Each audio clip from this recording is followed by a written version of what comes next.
বিএনপির vice chairman Ahmed Azam Khan বলেছেন, যারা ফ্যাসিবাদ কায়েম করেছিলেন তাদের বাংলাদেশে রাজনীতি করার সুযোগ থাকতে পারে না। আমরা ফেব্রুয়ারি মাসের 10 তারিখে এই বিষয়ে অন্তর্বর্তীকালীন সরকারকে অনুরোধ জানিয়েছিলাম লিখিতভাবে।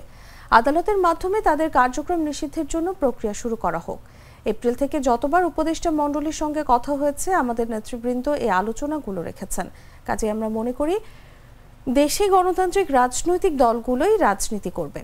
বুধবার দুপুরে টাঙ্গাইলের বাসাইল উপজেলা মাধ্যমিক, উচ্চ মাধ্যমিক ও স্নাতক পর্যায়ের শিক্ষা প্রতিষ্ঠানের অবকাঠামো উন্নয়ন ও শিক্ষার মানোন্নয়ন বিষয়ক মতবিনিময় সভায় যোগদানের আগে তিনি সাংবাদিকদের প্রশ্নের জবাবে এসব কথা বলেন। তিনি বলেন, নির্বাচনের বিষয়ে আমাদের ধারাবাহিক যে বক্তব্য সেটাই আমাদের কথা।